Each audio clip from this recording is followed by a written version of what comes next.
Liquor ban पीछे जो नई पॉलिसी आई थी उसके तहत दुकानें रविदास जयंती गुरु रविदास जयंती के दिन खुली थी।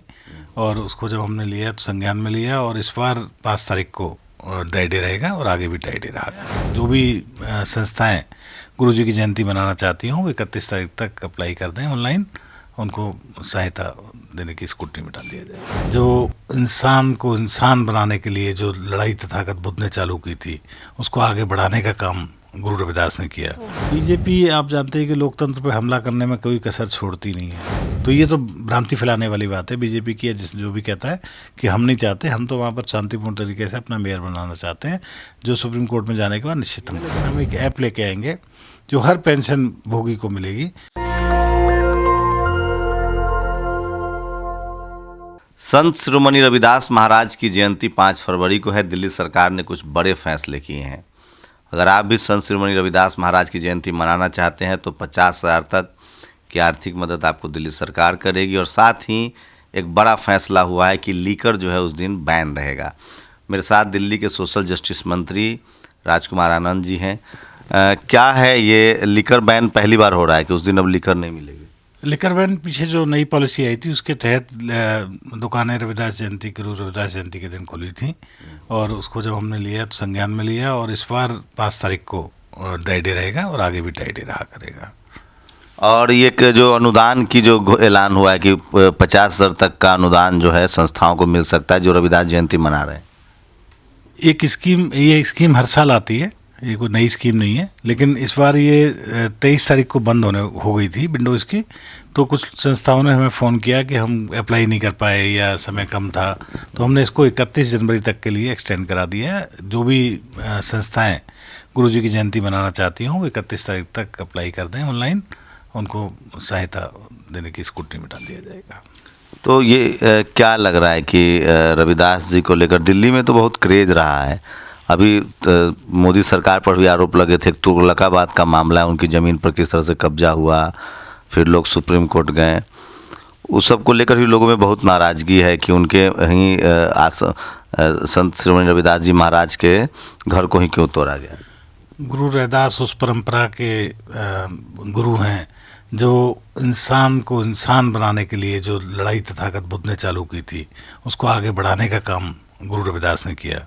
और गुरु रविदास जी के बाद डॉक्टर बाबा साहेब अम्बेडकर आए तो उनकी बहुत सारी बातें उससे पहले कह चुके थे। गुरु रविदास जी कहते थे, पराधीनता पाप है जान ले रमीत, पराधीन रैदास सो कौन करे प्रीत। तो आज़ादी की मतलब जो लड़ाई है, इंसान को इंसान बनाने की लड़ाई के बहुत महत्वपूर्ण माइलस्टोन रहे गुरु रविदास जी। तो उनकी जयंती पर ड्राई डे होना, छुट्टी होना और उनको प्रोत्साहन देना, जो लोग उनकी झांकियाँ निकालते हैं, ये हमारे मुख्यमंत्री अरविंद केजरीवाल जी हमेशा इस बात को आगे लेके चलते हैं। एक बेबी था कि वो कहते थे बेगमपुर बसो, मतलब वो चाहते थे कि इस देश के जो गरीब शोषित वंचित लोग हैं उनका शहरों में उनके लिए इंतज़ाम हो। तो जो कम से कम बच्चे जो दिल्ली आते हैं पढ़ने के लिए यूनिवर्सिटी, दिल्ली यूनिवर्सिटी या तमाम सेंट्रल यूनिवर्सिटी में, वो जो किराए पर एक हॉस्टल भी आप लोग फिर से शुरू कर रहे हैं जो बंद हो गया। आपने भी बात की बेगमपुर की, तो बेगमपुरा एक मॉडल था गुरु जी के जहन में, जिसे वो हमेशा चाहते थे कि एक बेगमपुरा ऐसा मॉडल था उनकी नज़र में जिसमें दुख नहीं थे, गम नहीं थे, जातिवाद नहीं था, धर्म नहीं थे, इंसानियत थी। तो उसके लिए उन्होंने बहुत कोशिश की कि बेगमपुरा मॉडल स्थापित करने की, और वो उसको लेके हमेशा कहते थे कि ऐसा चाहूँ राज में मिले सबन को अन्न। तो इस तरह की बातें गुरु रविदास करने वाले थे। और जहाँ तक हॉस्टल की बात आपने की, तो हम दिल्ली में जो दिल्ली में बच्चे रेगुलरली पढ़ते हैं उनके लिए हॉस्टल चलाते हैं। दिल्ली सरकार हॉस्टल चलाती है अरविंद केजरीवाल जी के नेतृत्व में, और उसमें अभी 160 गर्ल्स भी है उसमें और बॉयज़ भी है, 160 सीटें हैं। और हम इसे आगे हमारी योजना है कि उसको हम डबल कर देंगे उसकी कैपेसिटी को। आपके विधानसभा में चारों वार्ड काउंसलर आम आदमी पार्टी की जीती है। मेयर आपके विधानसभा से होने वाली हैं जो संभावित मेयर हैं, कहाँ मामला फंस रहा है? मामला तो बीजेपी आप जानते हैं कि लोकतंत्र पर हमला करने में कोई कसर छोड़ती नहीं है। अब आप देखिए कि 134 हमारे लोग हैं और 104 उनके लोग हैं, सीधा बहुमत है।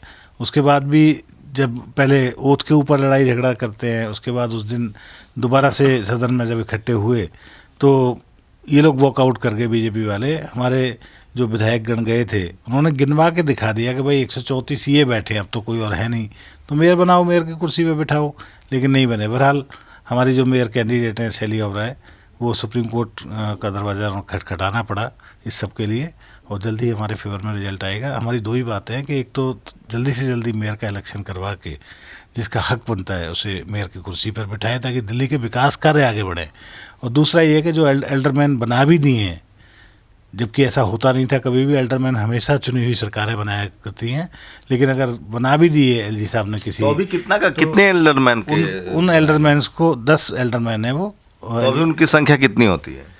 10 ही होती है, लेकिन 10 नहीं, टोटल कितनी हो जाती है बीजेपी की संख्या उनके जीते हुए और एल्डरमैन? उनको वोट करने का कोई अधिकार नहीं है, ना ही अधिकार उनको वोट मिलेगा। भी करते तो अभी तो 113 के तब भी हो सकता है, लेकिन बात तो ये है कि उसके 6 सांसद भी उनके वोट करे तो अभी 120 तक ही आंकड़ा पहुंचता है। सर, जहाँ लोकतंत्र का, जहाँ संविधान का गला घोंट रहे हों लोग, वहाँ सरकार बना भी लो तो कोई फायदा नहीं है।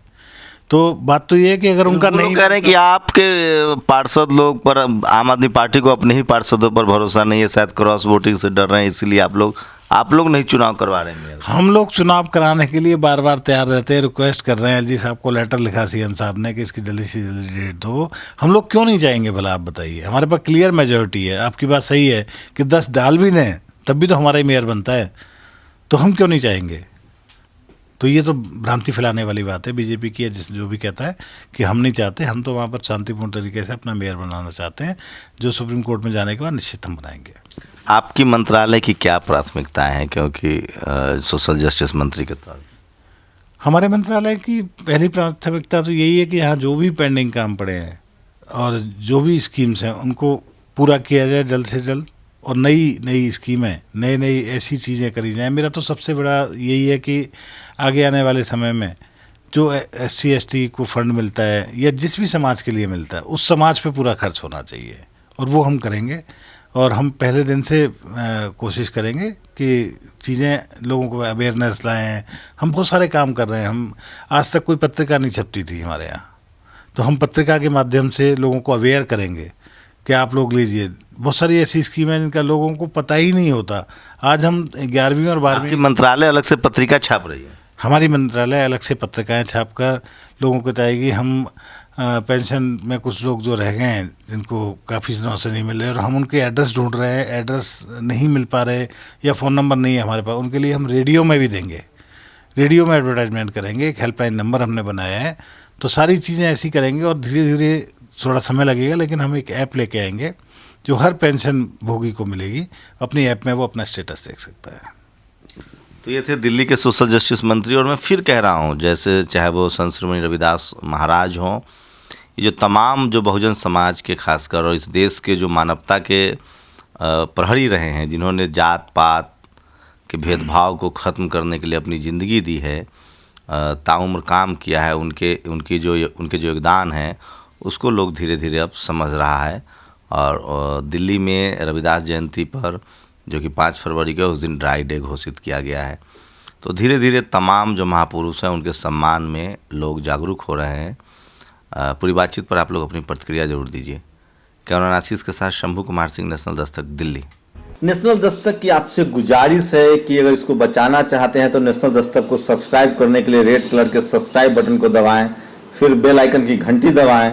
नेशनल दस्तक को बचाने के लिए बहुत ज़रूरी है कि हर खबर को शेयर करें, लाइक करें, कमेंट जरूर करें।